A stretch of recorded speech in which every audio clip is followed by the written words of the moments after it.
Hello दोस्तों, आपका स्वागत है मेरे चैनल नॉलेज हब में। आजकल मैं एक किताब पढ़ रहा हूँ, ये वाली कन्फ्यूशनवाद के 4 ग्रंथ, जो कि ट्रांसलेट किए B.R. दीपक ने। ये जो चाइना के एक बहुत बड़े फिलोसोफर थे, उनका नाम था कन्फ्यूशियस।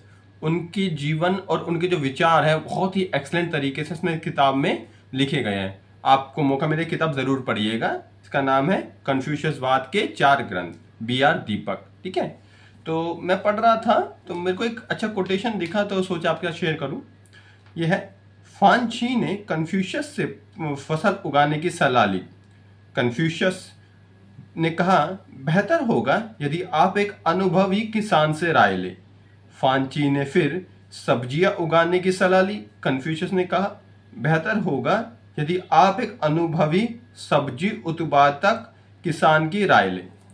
अब इसको थोड़ा डिस्कस कर लेते हैं। इसमें यह बताया गया है कि जब उन्होंने ये राय ली कि भाई सब्जी कैसे उगाए, तो कन्फ्यूशियस तो कोई सब्जी उगाने वाला नहीं है, किसान नहीं है, तो राय कैसे दे सकता है ना। तो कन्फ्यूशियस ने यही कहा कि भाई आप उससे सलाह लो, उससे एडवाइस लो जो इस काम में एक्सपर्ट हो।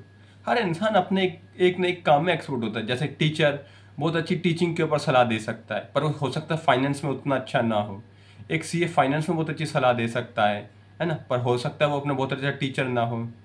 इसी तरह से जब भी हम जो है सलाह ले किसी से, तो हम एक चीज़ हमें ये तय कर लेनी चाहिए, क्या हो जिस इंसान से हम सलाह ले रहे हैं वो उसमें एक्सपर्ट है या नहीं, उसमें उस काम के लिए जो है वो एक्सपर्टीज़ जो होती है, अनुभव जो होता है वो है या नहीं। वरना वो सलाह जो देगा वो हम पे बैकफायर कर जाएगी। और ऐसे ही होता है, हम जो है उन लोगों से सलाह ले लेते हैं जिन्होंने खुद ज़िंदगी में कुछ किया ही नहीं है, जो अपने फील्ड में एक्सपर्ट ही नहीं है। ये है ना कि भाई मेरे को फाइनेंस बहुत अच्छा करना है। अब फाइनेंस के लिए आपको फाइनेंस से रिलेटेड किताब पढ़नी चाहिए। आप जो है सलाह उन लोगों से ले रहे हैं जिन्होंने कभी खुद पैसा ही नहीं कमाया है।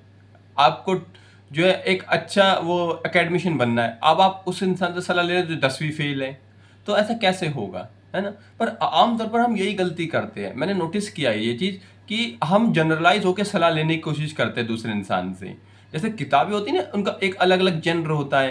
कोई सेल्फ हेल्प होती है, कोई फिलोसफी होती है, कोई साइकोलॉजी। ऐसे ही अगर किसी इंसान से आप सलाह ले रहे हैं तो आपको उसकी एक्सपर्टीज़ को ध्यान में रख के सलाह लेनी चाहिए, और अपनी जो परेशानी है उसी के साथ शेयर करनी चाहिए जो कि उस फील्ड का एक्सपर्ट हो। रैंडमली अपनी परेशानी भी आपको सबके साथ शेयर नहीं करनी चाहिए, है ना।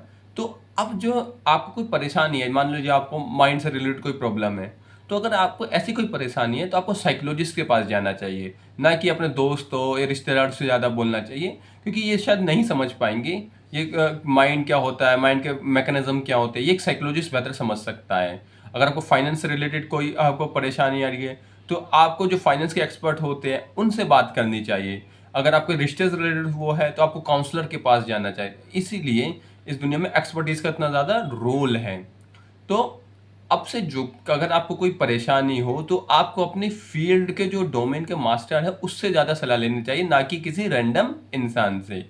आई होप आपको कुछ यहाँ से सीखने को मिला होगा। Thank you very much. अगर आपको वीडियो पसंद आए तो लाइक शेयर सब्सक्राइब ज़रूर करें। Thank you very much.